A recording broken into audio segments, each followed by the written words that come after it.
시청자 여러분, 안녕하세요. 요즘 뉴스에서 가장 뜨거운 이야기, 바로 트럼프 관세입니다. 미국 대통령이 한국산 제품에 15% 관세를 매기겠다고 하면서 나라 전체가 술렁이고 있습니다. 에이, 그게 기업만 힘든 거지 우리랑은 별 상관 없잖아. 이렇게 생각하실 수도 있습니다. 하지만 관세라는 건 결국 기업 가격에 반영되고 그 부담이 우리 장바구니 값, 전기세, 월급에까지 이어집니다. 그러니까 남의 얘기가 아니라 바로 우리 생활과 맞닿아 있는 문제라는 거죠. 저희 채널은 어려운 경제 정치 이야기를 쉽게 풀어서 전해드리는 곳입니다. 처음 오신 분들은 구독과 좋아요 눌러주시고요. 영상을 보시다가 떠오르는 생각이 있으면 댓글로 함께 나눠주세요. 여러분 의견 하나하나가 이 채널을 더 풍성하게 만듭니다. 자, 그럼 오늘은 이렇게 순서를 잡아보겠습니다.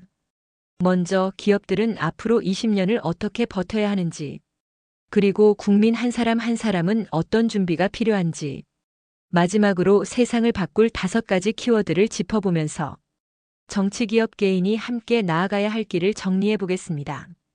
이 순서대로 차근차근 풀어드릴 테니 끝까지 함께 해주시면 앞으로의 삶을 준비하는 데 큰 도움이 되실 겁니다. 기업들은 어떻게 살아남아야 할까요? 그럼 먼저 기업들 이야기부터 해보겠습니다. 앞으로 20년 기업들이 어떻게 해야 살아남을 수 있을까요? 네, 기업의 생존은 곧 우리의 일자리와 월급으로 이어집니다. 대기업은 관세를 피하기 위해 해외에 공장을 세우고 새로운 시장을 개척해야 합니다. 미국 시장만 바라보다가는 또다시 트럼프 같은 인물이 나와 관세 폭탄을 터뜨릴 수 있거든요. 그래서 동남아, 중동, 유럽 같은 신흥 시장으로 발을 넓히는 게 필수입니다. 그리고 값싼 제품만으로는 경쟁이 안 됩니다. 앞으로는 AI, 친환경 기술, 바이오 산업 같은 미래 기술에 투자해야 합니다. 삼성전자가 반도체, LG가 배터리에 힘을 쏟는 이유가 다 거기에 있습니다. 문제는 중소기업입니다. 대기업보다 먼저 흔들리는 게 중소기업이에요. 그래서 정부와 대기업이 함께 손잡고 중소기업을 끌어줘야 합니다. 예를 들어 AI 공동 플랫폼을 열어서 작은 기업도 활용할 수 있게 하고 수출길이 막히면 새로운 판로를 열 수 있도록 지원해야 합니다. 기업 이야기가 멀게만 느껴지실 수 있습니다. 하지만 실제로 부산에서 철강 부품 공장을 운영하는 65세 부부의 사례가 있습니다. 남편은 30년간 공장을 지켜왔고 아내는 회계와 인사까지 도맡아 왔습니다. 그런데 지난해 미국 수출길이 막히면서 주문량이 반토막 났습니다. 관세가 오르자 거래처가 등을 돌린 겁니다. 결국 공장 문을 닫을까 고민까지 한다고 합니다. 그런데 문제는 공장도 팔리지 않고 수익은 없고 사장님에서 사모님에서 이제는 위기가 닥쳐버린 것이죠. 이처럼 기업의 위기는 곧 가정의 위기이고 우리의 일자리 위기입니다. 그래서 기업이 살아남는 건 곧 우리가 버티는 것과 같은 의미입니다. 기업이 살아남아야 그 안에서 일하는 국민도 함께 버팁니다. 결국 기업이 잘 되면 나라가 잘 된다는 말, 지금은 구호가 아니라 생존의 진리입니다. 그럼 국민, 즉 개인은 뭘 준비해야 할까요? 정치권과 기업 이야기는 이해했습니다. 그럼 우리 국민, 개인은 앞으로 뭘 준비해야 합니까? 솔직히 제일 불안한 건 내 노후, 내 건강이거든요. 네, 결국 마지막에 모든 건 개인에게 돌아옵니다. 관세, 정치, 기업 다 중요하지만 내 노후를 준비하지 않으면 남의 일일 뿐이에요. 앞으로 100세 시대가 옵니다. 평균 수명이 길어져서 80세, 90세는 기본이고 100세까지 사는 게 흔해질 겁니다. 그럼 뭘 준비해야 할까요? 첫째, 건강입니다. 돈이 있어도 건강을 잃으면 아무 소용이 없습니다. 식습관, 운동, 꾸준한 관리가 필수예요. 둘째, 평생 배움입니다. 60대에 은퇴하고 끝이 아니라 70대에도 배워야 하고 작은 일이라도 계속할 수 있어야 합니다. 평생 배움이란 게 거창한 게 아닙니다. 요즘은 주민센터나 평생교육원에서 6070대 분들을 위한 컴퓨터, 스마트폰, 영어 강좌가 열립니다. 실제로 68세 한 어르신은 유튜브로 영상 편집을 배우고 있다고 말했습니다. 처음엔 손주 사진을 정리하려고 시작했는데 지금은 작은 용돈벌이까지 하게 됐습니다. 이게 바로 평생 배움의 힘입니다. 조금씩만 배워도 삶의 활력이 생기고 스스로 설 자리를 만들 수 있습니다. 이제는 정부에서 주는 노령연금도 나라가 어려워지고 노령인구가 급속히 많아지면 언제 끊길지도 모릅니다. 목욕탕 가고 계모임도 가고 하면서 시간을 흘러버리는 것이 아니라 배우고 나면 까막눈이 세상이 밝아지는 느낌입니다. 알고 나면 별거 아닌데 모르면 답답한 것이죠. 셋째, 재정관리입니다. 단기 투자로 큰 돈을 벌겠다는 게 아니라 작은 돈이라도 꾸준히 모으고 지키는 습관이 중요합니다.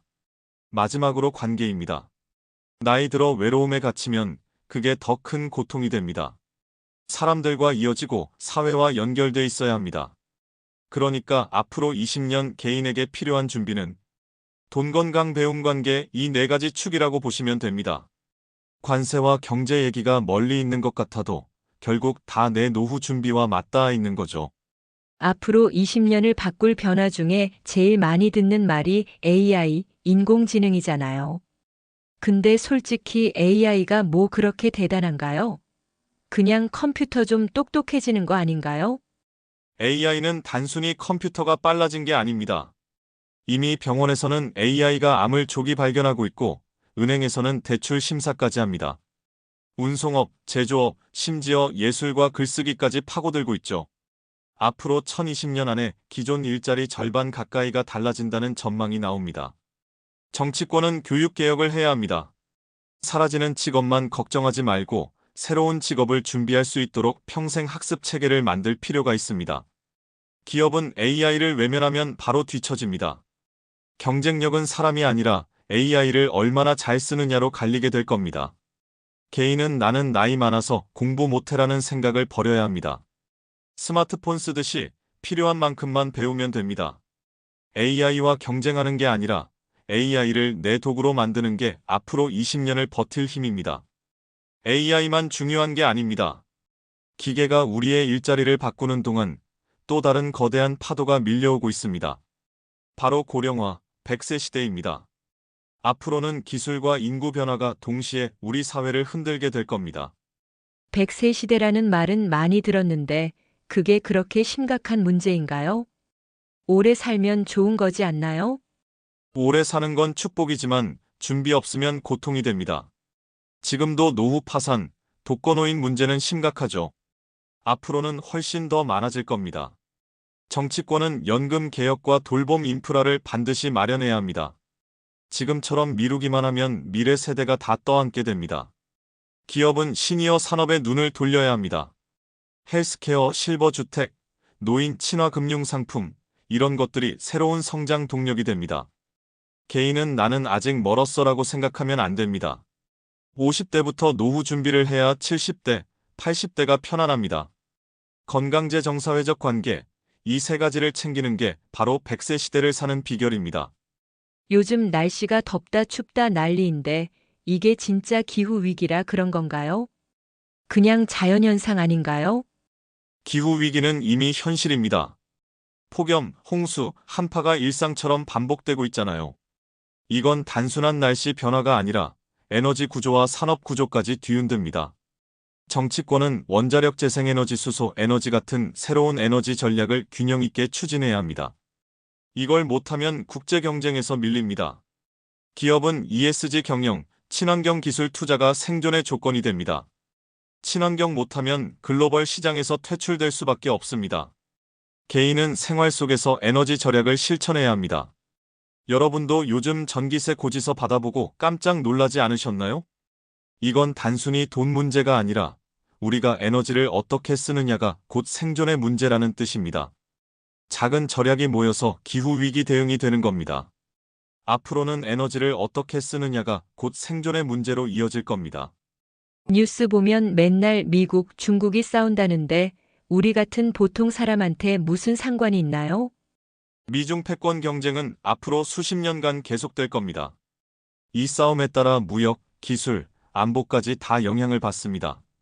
한국 같은 중견국은 그 사이에서 줄타기를 잘해야죠. 정치권은 한쪽으로 치우치지 않고 외교 균형을 잘 잡아야 합니다. 동맹은 지키되 신흥국과의 관계도 넓혀야 합니다. 기업은 공급망을 다변화해야 합니다. 한 나라에서 부품이 막히면 다른 나라에서 구할 수 있어야 하죠. 개인은 국제 감각을 키워야 합니다. 외국어, 해외 경험, 글로벌 소통 능력. 앞으로는 이게 젊은 세대뿐 아니라 중장년 세대에게도 필요합니다. 세계 질서는 멀리 있는 얘기가 아니라 내 일자리와 생활에 바로 연결됩니다. 초계인화 사회라 좀 어려운 말 같은데 그게 무슨 뜻인가요? 쉽게 말해 모든 게 내 맞춤형으로 바뀌는 사회입니다. AI가 내 건강, 내 취향, 내 소비 패턴을 다 파악해서 나에게 딱 맞는 걸 제시하는 거죠. 병원에서는 내 유전자에 맞춘 약이 나오고 온라인에선 내가 좋아할 뉴스만 골라 보여줍니다. 정치권은 이런 시대에 개인정보 보호 제도를 강화해야 합니다. 데이터가 곧 권력이 되는 시대거든요. 기업은 고객 맞춤형 서비스를 제공하면서도 보안을 지켜야 신뢰를 얻습니다. 개인은 내 데이터를 내가 관리할 줄 알아야 합니다. 편리함 뒤에 숨어있는 위험도 분명히 있으니까요. 앞으로 20년 개인 맞춤형은 기회이자 위험이 될 겁니다. 자, 오늘은 트럼프 관세 이야기를 시작으로 앞으로 20년을 바꿀 5가지 키워드를 살펴봤습니다. AI 고령화, 기후위기, 세계 질서, 그리고 초계인화 사회까지. 어떻게 들으셨나요?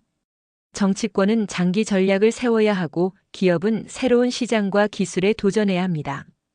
그리고 무엇보다 중요한 건 우리 국민 한 사람 한 사람이 건강과 배움, 재정과 관계를 준비하는 겁니다. 앞으로 20년은 결코 쉽지 않은 길이 될 겁니다. 하지만 우리가 지금부터 차근차근 대비한다면 위기는 기회가 될 수 있습니다. 여러분은 어떻게 준비하고 계신가요? 댓글로 여러분의 생각을 들려주시면 저희가 함께 나눌 수 있을 것 같습니다. 오늘 이야기 도움이 되셨다면 구독과 좋아요 부탁드리고요. 저는 다음 시간에 더 깊이 있는 이야기로 찾아뵙겠습니다. 시청해주셔서 고맙습니다.